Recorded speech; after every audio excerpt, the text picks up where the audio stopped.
Welcome to Engaging and Empowering School Libraries, a podcast that aims to raise the profile of school libraries by talking about topics that are current across education and teaching. Today, we are revisiting our discussion around ChatGPT and AI.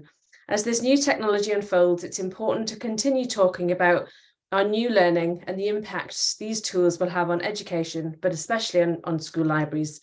We're joined today, as always, by my co-host and librarian, Sabrina Cox, and our guests are Darryl Toerien, Head of Inquiry Learning, and Jenny Toerien, School Librarian and EPQ Co-ordinator, both at Blanchelande College in Guernsey, and Dr. Oddone, Course Director and Lecturer, Master of Education, Teacher Librarianship at Sturt University, Australia. Thank you all for joining me today. Did I get your name right? Thank you. Oddone. But that's all right. It's not that common. It's taken me how many years? 10 years to get Darryl's surname right, and I'm still not sure I've got it quite right. No. We'll just skirt over that one. Anyway, welcome, and I'm glad that you could join me today. So I wonder if you would mind starting us off, Kay, by explaining your understanding of AI, since there might be some people listening today who are unfamiliar with the topic. Sure. Thank you so much, firstly, for having me. I'm so excited to be here and to be chatting about this topic. It's really something that I have gotten really excited about, especially because of the ways that it can really change our role working in school libraries, I believe. So I wanted to say that I am not a computer scientist, and everything that I say is just my understanding from all of my reading and engagement with research and literature and blogs and posts and magazines. There's been so many. And what I've gathered is that AI and artificial intelligence has been in existence, for around 70 years, and it's been in schools for about 50 years in some form or another. Obviously, 50 years ago, it was extremely experimental, but it's not this thing that we've never had anywhere in schools before, but that late last year when ChatGPT was launched, it was suddenly this whole explosion of, wow, the general public was introduced to this concept of generative AI, and a lot of people working in that industry, I'm sure, was thinking it had been going on for a long time as well, but we've never really, as lay people, been able to engage in such a straightforward way with this technology. And I think our understanding of AI is we can't help but have it shaped by popular culture. So we've had all those movies, Blade Runner, and computers saying, "I'm sorry, Dave, I can't help you," or "I can't do that for you." We've had Terminator, all those types of things. And so we automatically think robots and computers that are going to take over the world and all of those things. But what I've gathered from my reading is that what those examples are general AI and super AI, and we're not there yet. We are still in narrow AI, which is where basically narrow AI is machine learning, and it's where an application or a series of algorithms, this is where my terminology is going to be incorrect according to computer people, but it's set out to solve one problem and specializes in one area. So ChatGPT seems like it solves lots of problems, or creates lots of problems, depending. But it basically is creating a conversational response to a prompt, and then how you use that response and when you use it and how you use it. The same with the image generator platforms like DALL-E and Stable Diffusion and Midjourney. Their job is to generate images. Some apps will be able to generate images and video, but they're basically responding to one task. And so this whole GAI, generative AI, is focusing on creating that new content like text, images, code, music. And this is what's really bringing us all to attention, because we've always associated learning or knowledge or understanding with being able to generate information on that thing. And we've always had that human concept of we're the only ones who can create things. We're the only ones who can create art. We're the only ones who can create music. Animals can't do that. You know, it's a human brain thing. And now we've got these computers, that can do these things. So that's why I think it's really grabbed us right now, even though it's been around for a while.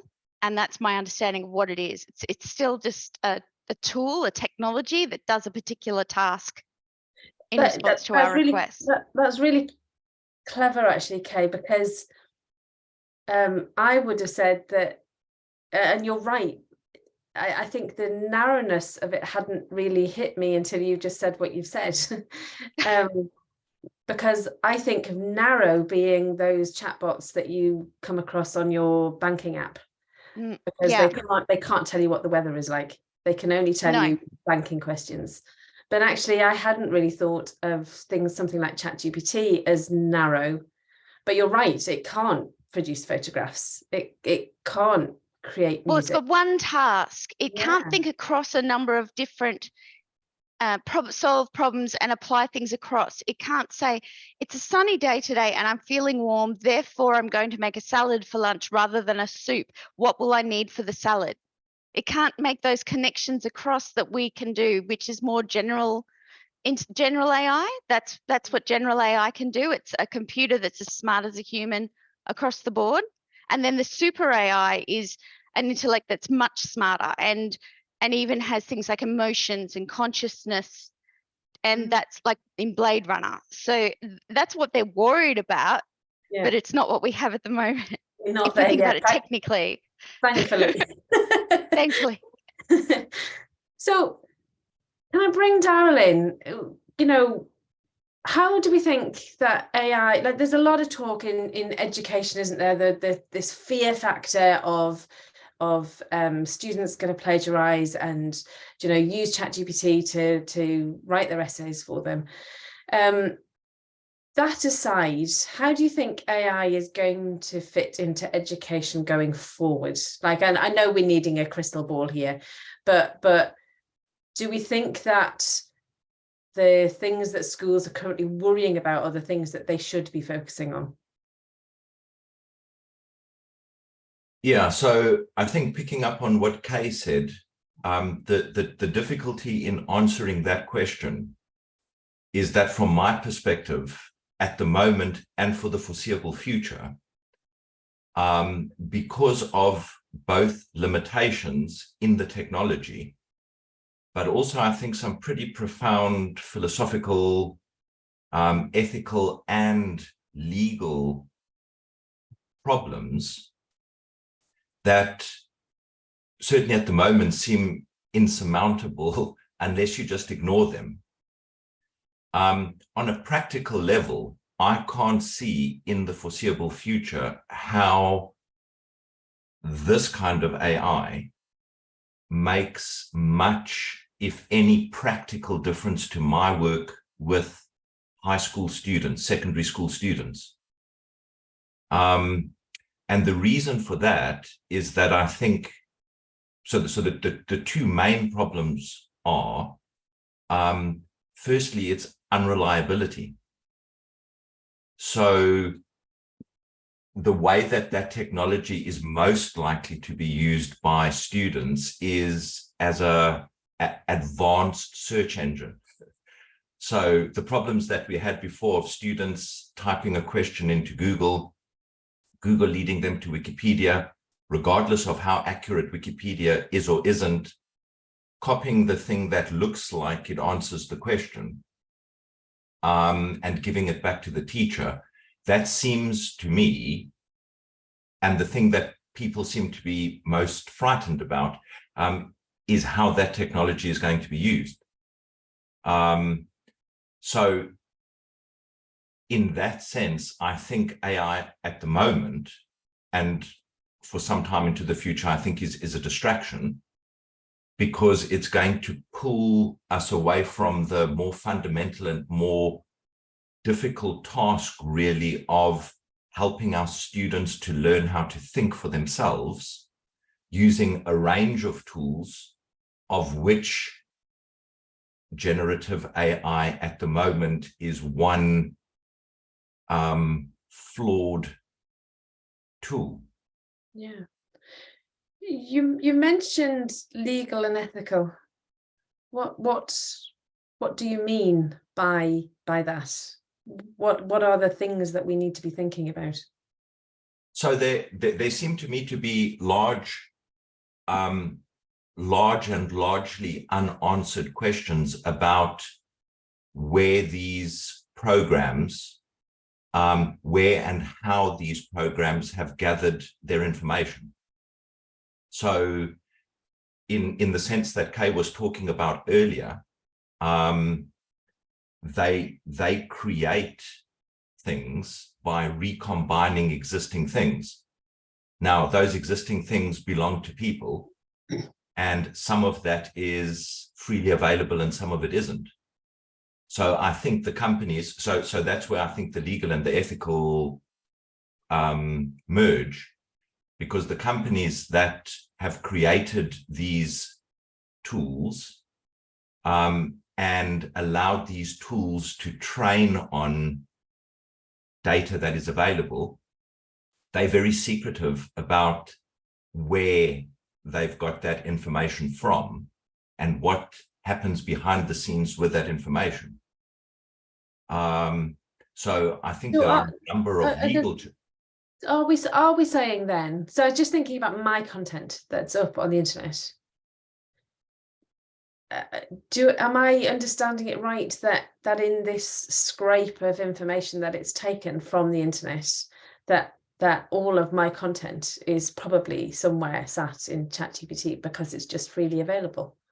I think up to a certain point, because I think that was one of the big leaps. So when ChatGPT first appeared, it didn't have access, as far as I understand it, it didn't have access to the open internet.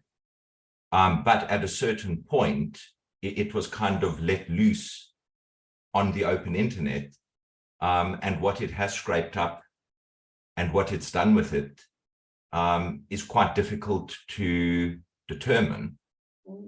And then I think that's where it crosses over into the ethical, because companies who produce this have an agenda, and it's very unlikely that that agenda, I think it's very unlikely that that agenda has our best interests at heart. Yeah. So what it is that you are exposing yourself to is a very complex question. I'm not sure that schools at the moment are really well equipped, well enough informed and well enough equipped to be making wise decisions about how to use it, even if you get over the hurdle of whether children below a certain age are allowed to or ought to. Yeah. Can I bring Jenny in? Yeah, and I think that there's clearly in some ways in schools we have to deal with it because it's out there. So even if in schools that's as part of an education programme to explain the legal and ethical issues, we're going to have to deal with it somehow. But there's all sorts of issues beyond. You've got the academic integrity issues of the systems themselves, which is what Darryl was talking about there. But also above and beyond that, if they're scraping information and they're not telling you where it comes from, or if they are telling you where it comes from, we can't always trust that. They have been known quite frequently to make up their citations. Then it just blows out of the water completely any sense that a student can look at the provenance of their sources and work out how trustworthy they are based on where the information comes from, because you have no idea where the information comes from. And that has all sorts of other implications in terms of bias. So we've known for a long time that things like facial recognition systems have major issues, or have had major issues. They may be getting better with things like racial bias. It's clear that some of that is there at the moment in the AI systems. it's clear that there are other biases there based on the data they've been trained on, and a lot of that will be skewed by, not even necessarily intentionally, but skewed by the background of the companies that are producing them, and where they're originally getting their information from. So we can't deal with that bias because we can't understand it, because we can't look at the sources. And actually there's a lot of education that we have to do in schools at some point, and it's very difficult to do that, certainly lower down, because we're dealing with provenance information anyway is difficult. But at a point in schools and in universities where it's appropriate to be even thinking about this, I wouldn't be comfortable sending my students out to use these as sources for inquiry at the moment, because I don't think most adults really understand the major issues with them. So to a student, off you go, use that. Absolutely. We had this this lawyer in America recently, didn't we, that he was you know, using sources from ChatGPT in a case, and possibly, well, I won't say he lost his job, but I think he was in a lot of trouble. Can I bring Sabrina in? Sorry, Sabrina. Right, yeah, I've got there. Too many buttons. It's too early in the morning. Right, so the other day on Twitter, I came across a thread of a English teacher who'd actually said, right, we know ChatGPT has these flaws. We know we can't rely upon it for its resource, you know, its source information and everything. We know it's flawed. So what he did is he asked ChatGPT a question on the topic that the English students were doing, printed off the information that it gave him. He then gave it to his students and said, right, you're now going to critically analyze and mark this assignment. And he said what they actually got from that was really positive, because they were pulling out where things were wrong. They were pulling out sentence structure that was wrong. They were pulling out things that had been made up. And he goes, he felt that actually they learned from that about being able to write a cohesive and evidence-based essay rather than just going online and making something up. And he thought they actually valued that a lot more than, like you say, just being sent out and trying to do something. So I don't know if, you know, we're aware of all the flaws and all that, and we use them as a tool itself. Do you want to come, I don't know, Darryl, do you want to come back in and answer? I noticed Kay's hand was up before mine. Yeah, Kay, do you want to come in then? That was along the same lines of what I was going to say, was that I think these tools at the moment, because they're developing so rapidly, and because there is so much that's unclear about them, like Darryl was saying, and there's all these ethical and legal questions and all these different complex issues.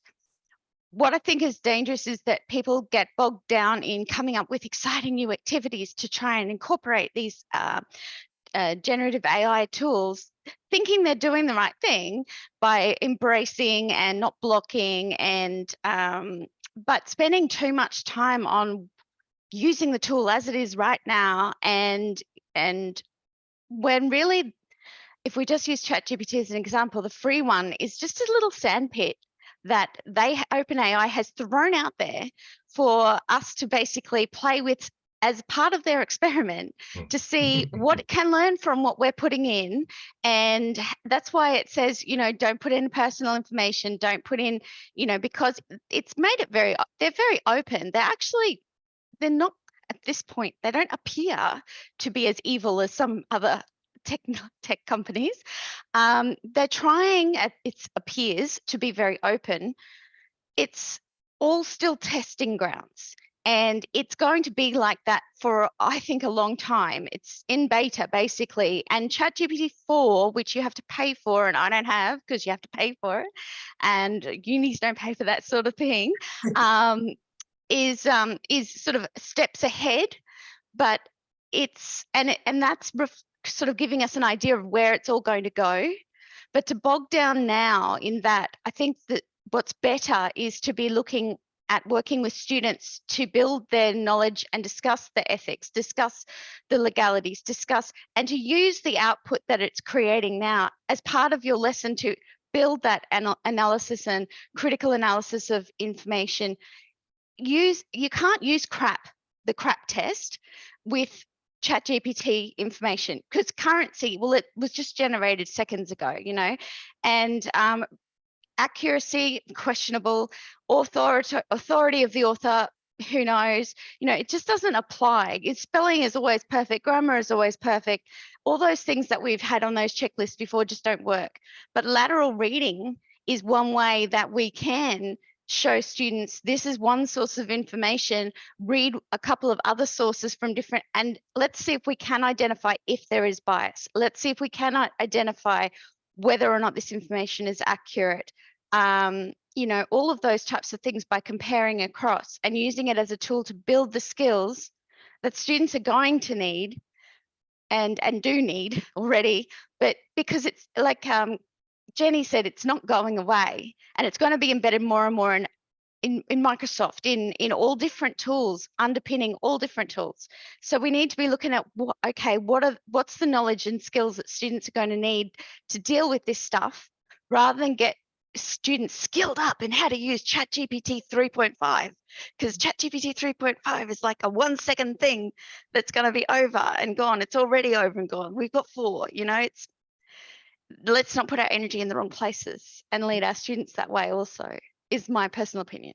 Yeah, no, I think that is really important, isn't it? Is that it's about focusing on what is important rather than the playing with what is there. It is sort of changing the conversation or the direction, I think, is really important. Darryl, can I bring you back in, or was it Jenny? I think just to pick up now on what both Sabrina and Kay said, you know, I think one of the things that we as school librarians need to be aware of, and I think that's why Kay's position is good, because she's in a university but working with teacher librarians who are working in schools. Because I think one of the difficulties is that a lot of the stuff that is being written about this topic is coming from a university context. Now, what I as a lecturer can do with university level students is very different from what I can do in my school with 13-year-olds. So I have enough difficulty with my 13-year-olds of getting them to make sense of information that is accurate. If I were to throw into the mix, so I think it would be irresponsible, it would be wrong of me as a librarian to deliberately expose those students to information that is inaccurate unless I have enough time, and the purpose of that is, as Kay was touching on, to show them that some information is not accurate. And I think the thing that Kay then said reminded me of Barbara Stripling always argued that the librarian is a teacher of sense-making skills. Now, that is actually our focus. Our focus is on helping students to learn from information using whatever tools are appropriate and necessary, whatever resources are appropriate and necessary. And I think the second we shift our focus from that, the process of learning from information and the skills that are required to do that, not the tools, the second we focus to the tools is the second we become distracted and drawn into stuff that takes us further and further away from the really urgent task that we're called to, I think, as school librarians.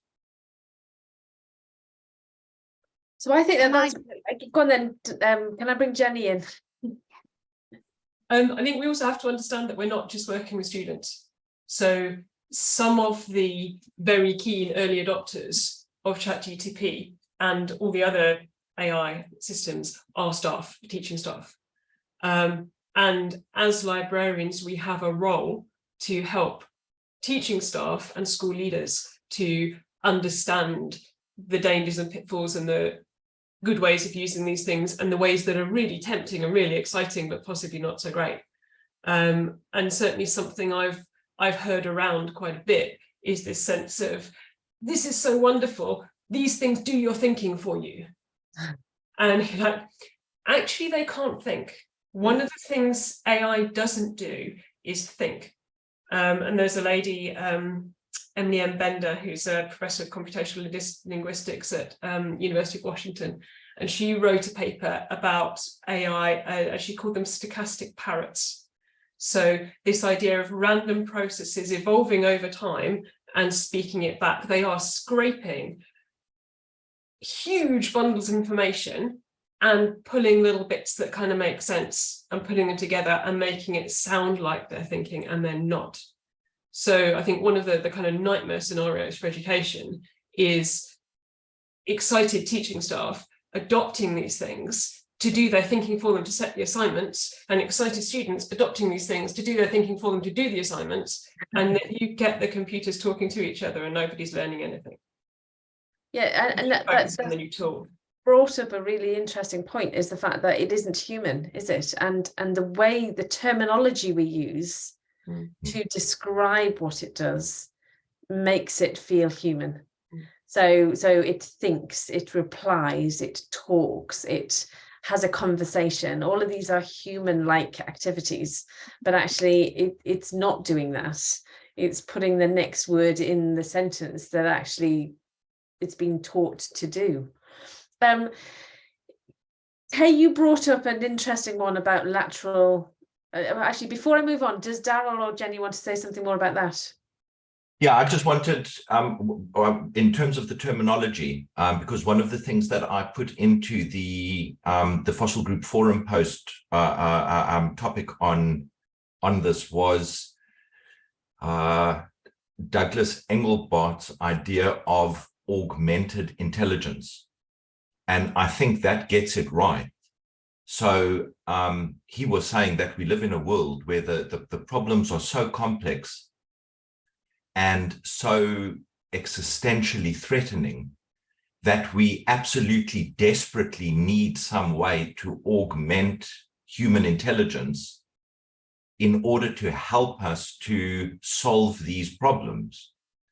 So in that sense, anything that helps us to think better and to think more effectively, and he was saying particularly collectively, we can't solve these problems individually. So anything that can help us, that can augment the intelligence singly and collectively, we desperately need those things. But I think that's where talking about augmented intelligence keeps the focus right. As soon as we start talking about the technology and focusing on the technology, that's when we get drawn into, well, that's when I think that becomes a distraction. Yeah. Can I bring Kay back in? Oh, I was thinking along those lines, thinking about how it's a really great opportunity for school librarians to take this leading role to sort of, yes, it's exciting, and yes, there's lots of things that are possible, and these computers that seem like they can think and are human, but they're not. They're essentially pattern matches. But what I think the school librarian can do is can bring it back to bring people back to reality. And a couple of ways they can do that is firstly by having discussions about not just the bad, but the good of AI and generative AI and these technologies, in that they are going to help, if used, in a positive way. They are going to help us solve medical problems, environmental problems, those sorts of problems that require processing of so much data that's beyond humans, that we need to augment our thinking about, augment our own intelligence by using these tools to solve these problems, so that process so much data about medical, problems that some solution might be identified that could never have been done by humans because we just can't process that quickly. Bring those things up. But then on a more school context scale, perhaps broaden people's horizons by saying, yeah, ChatGPT is one thing. There's a whole lot of other tools out there as well. And they're all generative AI, and they all do different things. And they can all be used in learning and teaching in different ways. For example, we've got a tool like Perplexity AI, which is combination of Google and ChatGPT. So when you put in you don't put in a search term, it says, ask me a question. You ask your question and it will come up with an answer like it's ChatGPT, but it will provide the websites where it got the answers from. So you can use that to demonstrate to students, this is a middle ground step here. We've got the answer like in ChatGPT, but it's actually telling you where the answers are coming from. Now let's look at those sources and analyze those sources critically and see and talk about, why did it choose those particular sources? Are they actually the best sources? Why would a computer who is able to access so much choose those particular ones? And talk about search engine optimization and the fact that these technologies are profit-making creations, not educational creations, and things like that. Talk about how there's generative AI in apps like Duolingo, in apps like Grammarly and Quillbot. That's all the same. They're all large language models too. And we get hung up on ChatGPT. Our school librarian could be saying, hey, let's broaden our understanding of this generative AI landscape, so that we can start to see that it's not all black and white, good and bad. It's not all just about plagiarism. It's about a much bigger concept that we therefore need to, as a school staff, as a school community, have discussions about, have ethical discussions about the ethics, have discussions about how they might be used, whether they should be used, and do those things, have those conversations with students as well. So Absolutely. I just think that's something that school librarians are really well positioned to do, because they're the information and digital literacy leaders, but they have the connections with in school, in places where it's teacher librarian, that teaching and pedagogical knowledge and curriculum knowledge. And I'm sure school librarians have that curriculum knowledge and things as well. It sort of seeps in when you're in a school. We're in this really unique position to lead those conversations and broaden our perspectives. It certainly is, and I have felt that first time in a long time that school librarians have an opportunity, and it is about learning and reading and understanding, but it's also about understanding your own skill set. And I think that that's something that not all school librarians realize or understand at this point, that it's not something that's separate. It is something that is part and parcel of what we currently do. It's a fascinating time. Darryl, do I want to kind of bring you back in? So the other thing also that I just wanted to mention here, because I think another threat, I think, for school librarians is that I was thinking, so Keith Curry-Lance, who's famous for the Colorado studies and all of the stuff that came after that. And I'm not sure how to pronounce her surname, Deborah. I don't know whether it's Cachel or Catchell. But they did an interview recently, and they were saying that from their work, so there's a real concern about librarian job losses.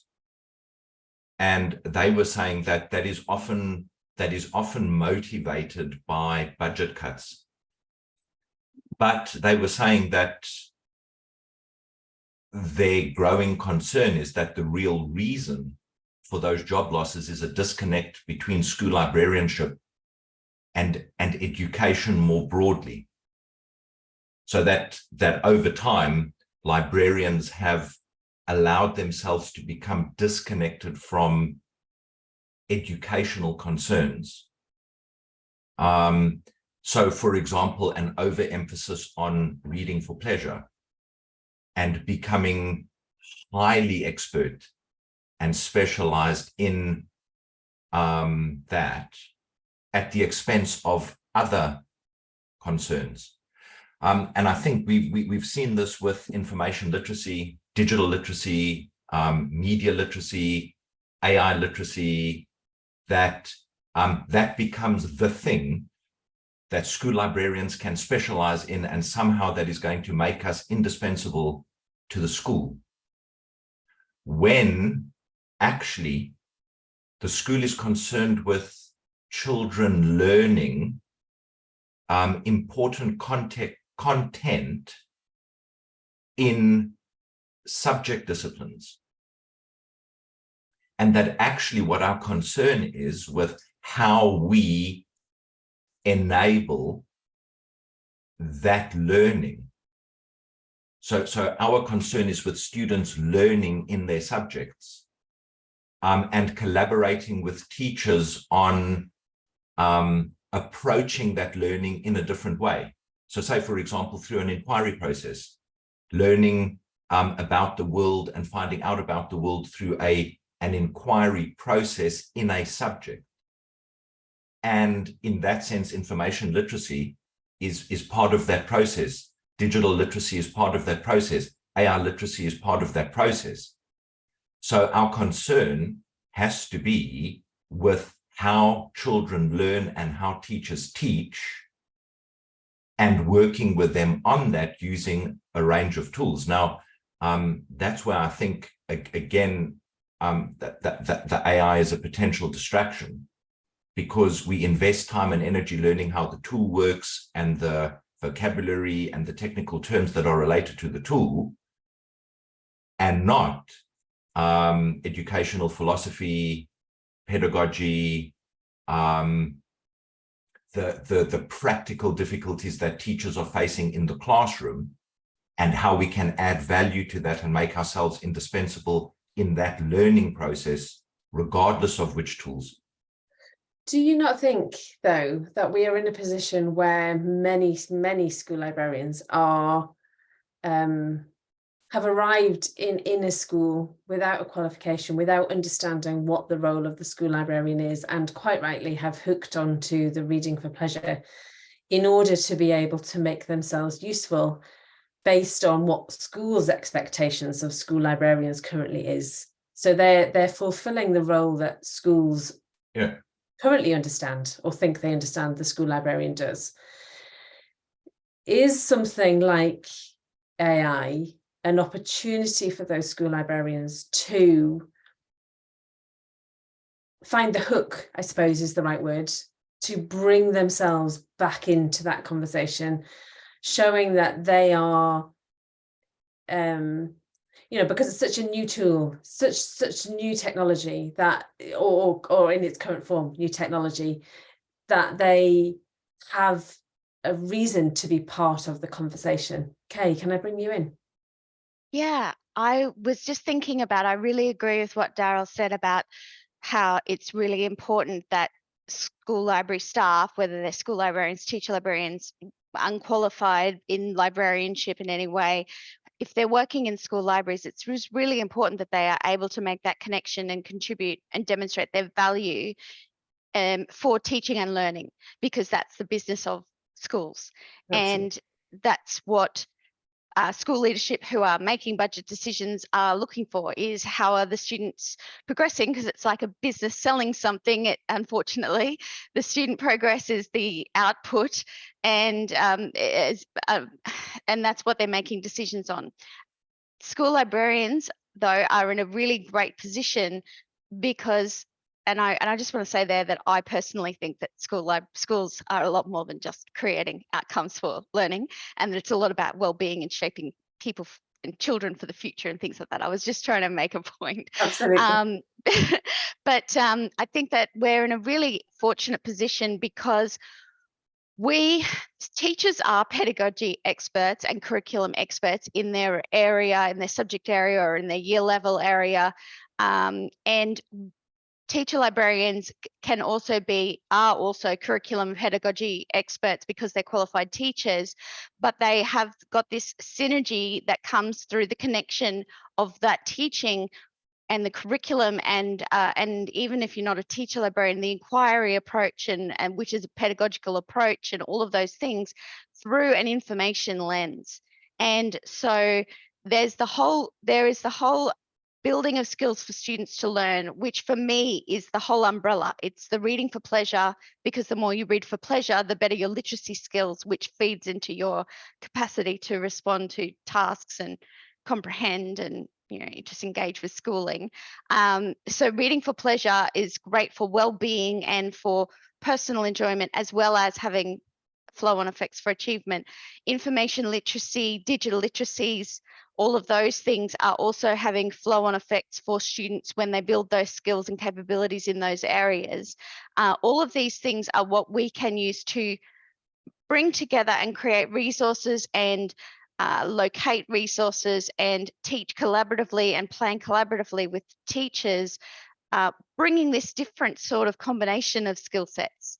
And AI is an exciting new development, and something that I think is really impactful and impacting on the whole information literacy, digital literacy part, because it's basically, I hate using the word disrupt, but it's transforming the information ecosystem, which is where, where we live in school libraries. And we're able to bring that different lens. And this is just one more thing that we can, as Elizabeth said, use to hook people in and say, look, we know about this, and you're talking about AI. Well, I can help you with that because of X, Y, and Z, and then lead them into the information literacy discussion, the inquiry discussion, because you've got their attention.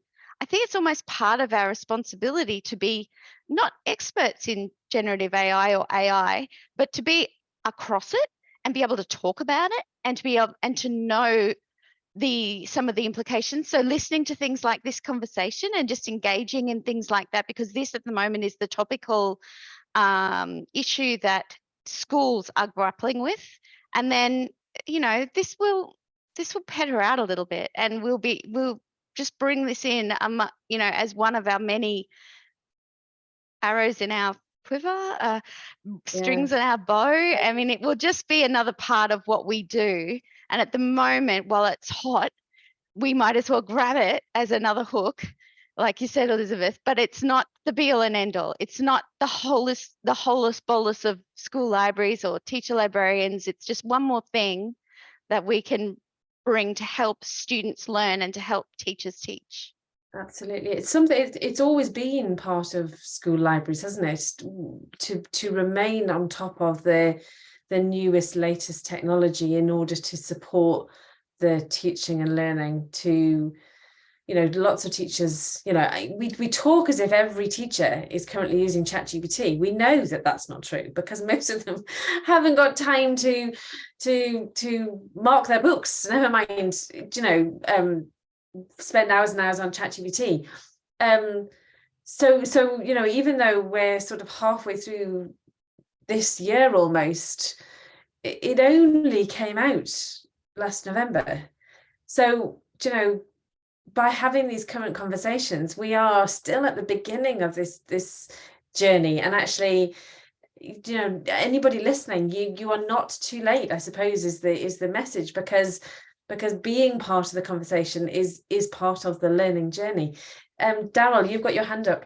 Can I bring you? Oh, Jenny, you've got your hand up. Can I bring you in?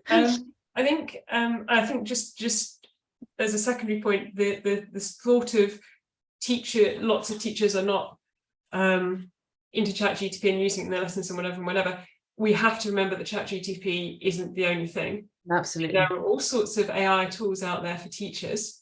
There are teaching websites where they can do really practical things like finding exam questions and answers. So where exam board websites can be quite difficult to navigate, sometimes you can ask for, can you give me some questions on this and some answers on this, and teachers are using them for very practical things like that.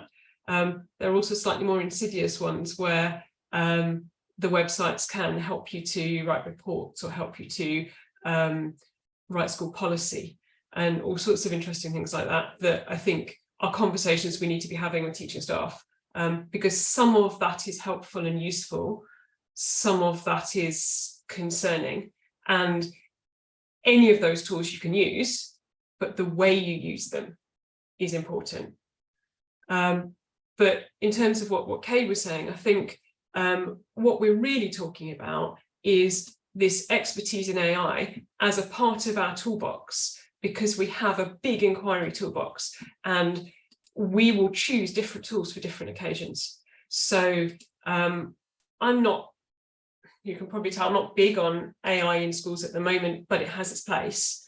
There's a psychology teacher who was interested in getting her students to look up studies and compare studies and use those to back up the stuff she was doing in class, because it's something they have to do. And something I came across on your podcast was Elicit, which I'm not wild about as a tool in general. It's not something that I want to use across the board with my EPQ students, because I think it's got a fair few issues. But actually for what this teacher wanted to do, it was perfect. And because as a librarian, I'm plugged into all sorts of different channels, like your podcast, like the Fossil Group website, like all the library magazines. I see a lot of the stuff that individual subject teachers wouldn't necessarily. And actually our job is to keep plugged into the professional community so that we can learn from each other and share stuff that everybody in the professional community doesn't have time to do individually. But if one librarian finds something that's useful and shares it with the rest of us, we can then be the portal into our school. And that is part of what makes us the inquiry experts. It's part of what draws us in. We've just been helping to draft the academic integrity policy for the school. And part of the reason we're drawn into that is because we're plugged into those communities that understand this stuff. That's so important. That sort of leads me on to another question that I have about how school librarians can demonstrate that they should be involved in this high level policy thinking as part of their expertise. How do you know, Darryl and Jenny, you are very involved and enveloped into your school community. How would a school librarian who maybe is currently sitting on the outskirts of the curriculum, they've got a big mountain to climb in order to be able to get to high level policy thinking? What are the stepping stones? How can they even start that journey, do you think? So if I can be blunt, to return to start from a point that you made a bit earlier, when I became a school librarian, so I stumbled into school librarianship. I had no qualification in librarianship.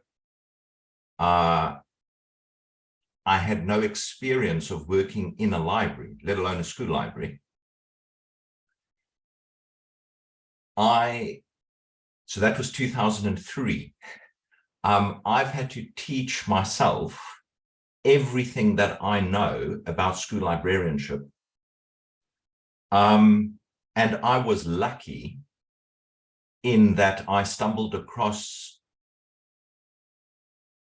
books, people who articulated what I instinctively felt. So it's taken me over 20 years to demonstrate to senior leadership in schools that my concern is the same as their concern. So as a school librarian, my concern, my actual concern, my fundamental concern is not the library. It's not the books in the library. It's not the resources in the library. My fundamental concern is with students learning better and teachers teaching better. And in that case, for both students learning better and teachers teaching better, it's differently. So I have had to work myself over many years to the point where I can convincingly and compellingly talk to senior leadership in a school about how what I as a librarian and what me as head of the library as a department can do to make teaching and learning better and that's not, at the end of the day, it's not all measurable in the way that schools need to measure stuff. But if I can't do that, then to be absolutely honest, there is no room at the table for me. Yeah. So I'm not going to have an opportunity to write the academic integrity policy because I'm a specialist. I've got specialist knowledge in generative AI.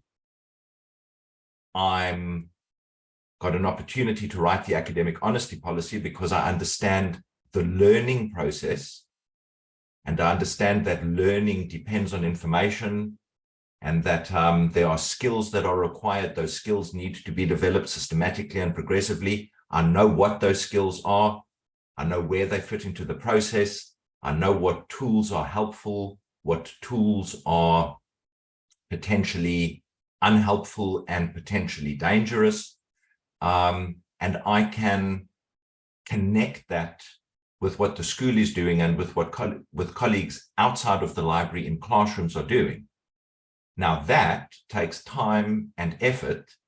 And unfortunately for us in the UK, we aren't in a situation where we can benefit.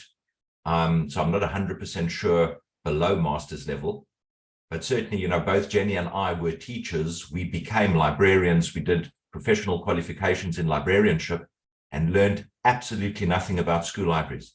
Yeah. So there is no specialization in school librarianship at a master's level. No. So our situation in that sense is a little bit different to Australia, America, Canada.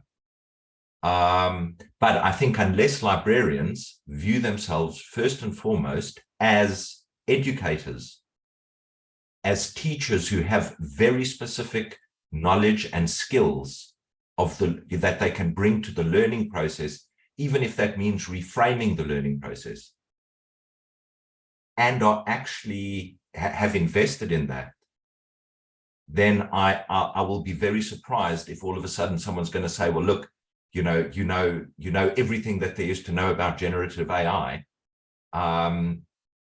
Please come and help us write a policy on academic integrity. Yeah, curriculum policy. Yeah, okay. But there has to be a starting point. Absolutely. And I agree. So can I bring Jenny back in? I think a lot of our starting point is about relationship, but it's also about identity and what we believe ourselves to be. So we have an advantage in a sense because having been teachers, I think a lot of librarians feel, school librarians feel a sort of gap between being a librarian and being a teacher, and there's some sort of diffidence there. Whereas having been both, I can tell you there's no difference in a sense. We're just different specialists in the school. So when I go and work with a teacher on an inquiry, I am very confident in the fact that I am the inquiry expert in this partnership and the teacher is the subject expert. So we are two experts on an equal level. Mm. And I think your sense of identity in yourself, and you have to build that over time, it doesn't happen instantly, your sense of identity comes across. So when you go to someone after a lesson, if you're not getting out into lessons, then maybe you need an opportunity to do some lesson observation. And a lot of schools are quite happy for, want staff to be observed, staff are happy to be observed. So pushing into if your school has a lesson observation week, well, can I come and observe some lessons? Then you can talk to teachers about what they're doing. Then you can say, oh, I saw what you did. Have you thought of this? When you're even looking at things like generative AI, the school's got to do a policy about that. Don't sit back and wait for them to come to you. Make an appointment with the director of studies or the headmaster and say, this has got to go into our policy somehow. Look, I've drafted something. Do you think we could have a talk? So we can't wait for schools to invite us in. We have to start those conversations, and it's hard, and you have to have confidence in yourself. And actually being part of professional communities or of other people who are maybe a few steps ahead on the journey, or at the same stage and also struggling, that you can talk to each other and build each other up and say, you know what, actually, I know what I'm talking about. I should have the confidence to be able to go to my headmaster, my line manager, and say, I know what I'm talking about here. I can help you. And that's always what we're doing as a school librarian. I know what I'm talking about. I'm an expert in this, whatever this particular thing is necessary in the school. I would like to say learning is always this. I'm an expert in learning. Therefore, I've got something to say, and I practically can do this that helps. Do you want to have a look? Perfect, thank you. Kay, can I bring you back in? Yeah, I was just going to say I agree totally with what Darryl and Jenny were saying, and I don't think it matters, like Jenny was saying, whether you have a teaching qualification or not. In Australia, we have the Master of Education in Teacher Librarianship. You must be a qualified teacher to be eligible to enrol in the Masters. So, but that doesn't mean that our TLs any more finding it any easier to get that space at the table, or to it's a constant advocacy. It's a constant need to step up and initiate and go and say, put yourself forward. And it's a really uncomfortable thing, because a lot of us were drawn to the role because we aren't salespeople, or we would have gone and, you know, become a salesperson or a lawyer or something else if our personalities perhaps were a little bit more pushy or outgoing, but it is something that is really important that we do. And I think that relationships, like Jenny said, is so key. One thing we always talk about in our course is when you're designing your library policies and your library strategic plan, to make sure it aligns with the school strategic plan and the school strategic goals, because you are, like Darryl said, working towards the same goals. You are part of the school and working towards the same goals. It's about learning and teaching and well-being of students and all of those things that you're working towards as well. And by aligning, you can demonstrate to leadership when you share that with them, and they may not ask for it or even be interested in it, but when you share that with them, you will be able to say, this is how I am contributing to the overall school strategic plan. And then there's little things you can do to build those relationships, because as someone who's working in the school library, you are the one who is finding new resources and locating information and articles and texts and online, you know, things. So when you find something good on any particular topic, but in this case, if you find something good about generative AI in education, share it with the leadership. So this is what I'm reading, and I thought you'd be really interested too. I thought in particular this section that I've highlighted really related to our school in these ways. You make it really explicit that you're thinking about the whole school and the student population and the community and learning and teaching, and you're bringing these things in. Make those connections for leadership about what you do in the school library and how that relates, because if you don't make that explicit, they're probably not either going to think about it or even realize or even know, like it might not even, they don't know what they don't know. You've got to bring it up, you know, make it really clear to them by drawing those connections. And that's in any area. I mean, someone that I really respect, Jenny Lucas, said once that she reads what the principal's reading. So she finds out what they are reading in terms, what's their area that they're of leadership even, you know, are they reading a particular leadership textbook? Are they reading a particular publication on a particular educational concept? She reads that too. So she can talk with them using that language about those things that the leadership are interested in and investing their very limited time in, and making those relationships and connections those ways. And it's hard and it probably feels unnatural, but it's what we have to do if we want to continue to advocate for the role and make it just an automatic part of every school. Absolutely.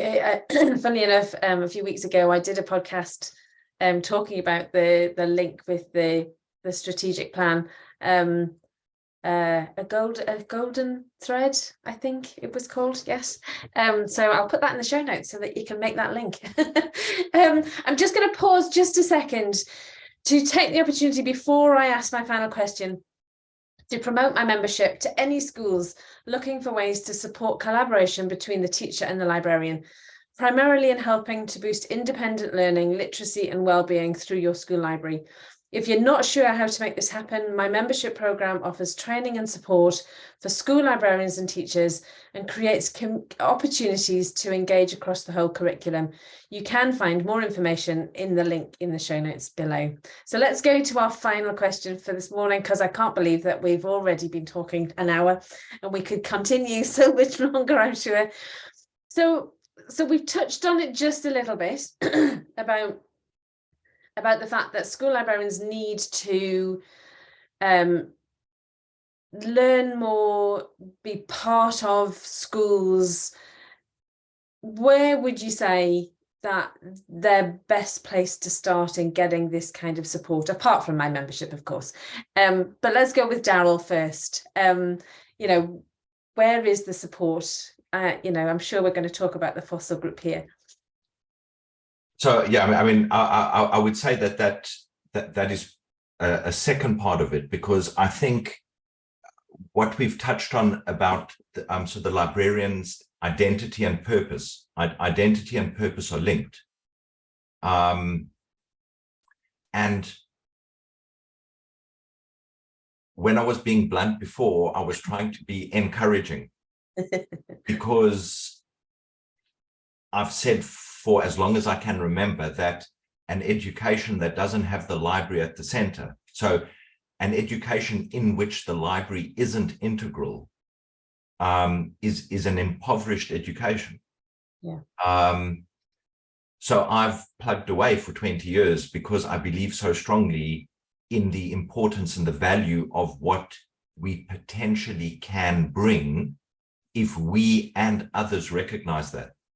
Yeah. So the first thing that I'd say is, one of the things that was most helpful to me was when I looked closely at the IFLA school library guidelines, because the manifesto says that the library is integral to the educational process.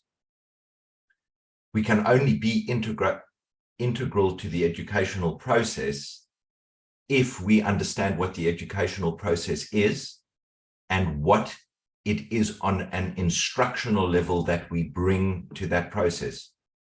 So the 5 core instructional activities of the librarian are essential if we are to know, I think, what we need to do, and are to be disciplined about devoting sufficient time and attention to all 5 of those activities. Because if we don't, then we've got an unbalanced program, instructional program. If we've got an unbalanced program, then we get this disconnect between the library and education more broadly in the school. So we end up doing certain things that are either familiar or comfortable or easy or more attractive, without devoting sufficient time and attention to other aspects of the program that are possibly even more important at given points. So we need to know who we are and what it is that we ought to be doing, and then be disciplined about that. And then, because from my perspective, inquiry is central to and encompasses those 5 core instructional activities. So I think we can achieve all 5 through an inquiry-based approach to teaching and learning.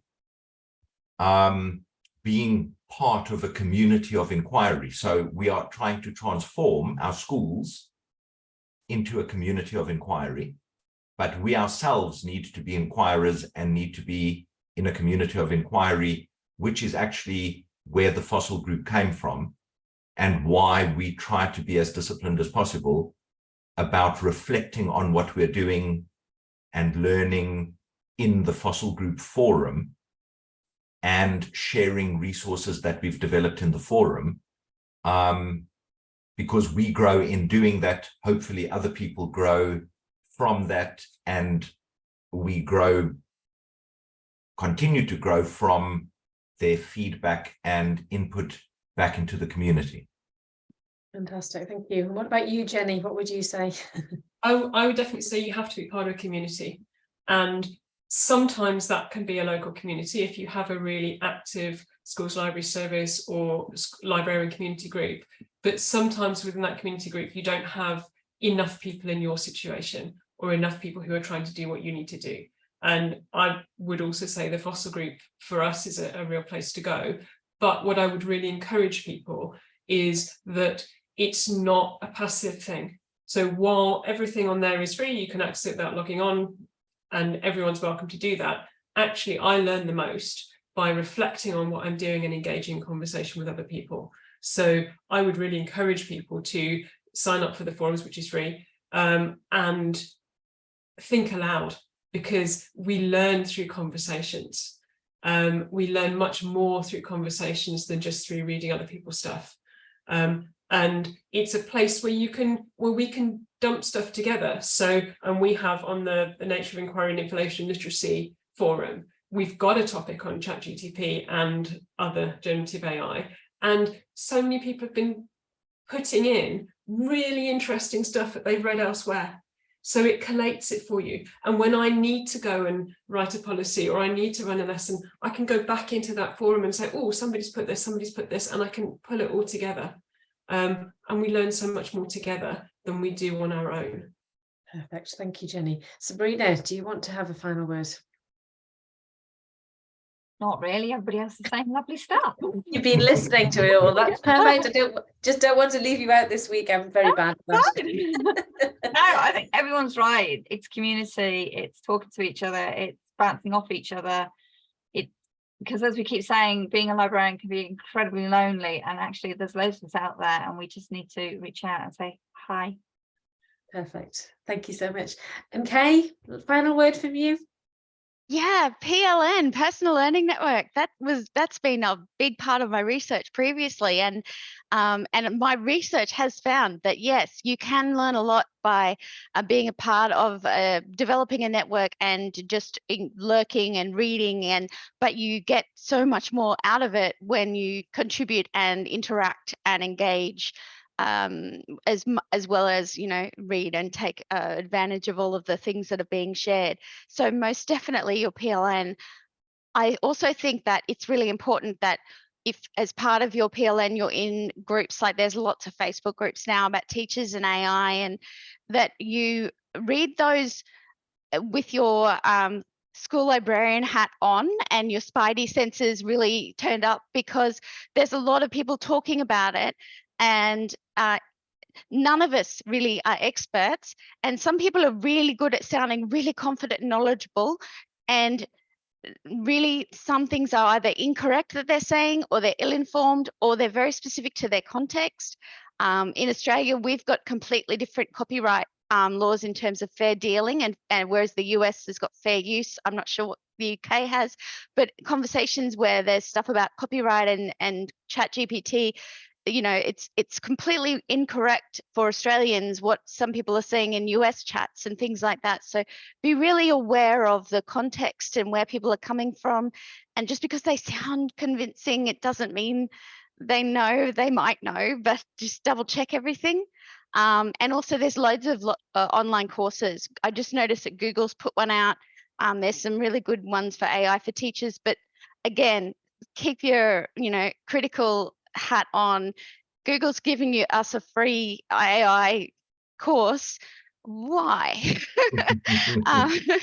So I mean, I haven't actually looked at it yet, but it's probably very good and it'd be very up to date. But just always ask yourself, why things are being offered for free and things like that, and then taking advantage of things like this podcast and blog posts of respected leaders in this field and things like that. There's so much at the moment to read that it's it's impossible to stay on top of it.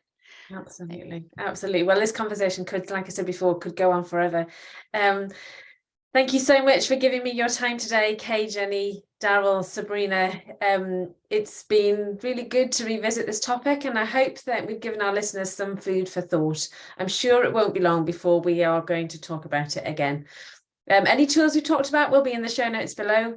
As always, if you'd like to comment on anything that you've heard today, we'd love to hear your thoughts. Don't forget to subscribe to my podcast so you don't miss out on future discussions. Thank you very much for listening.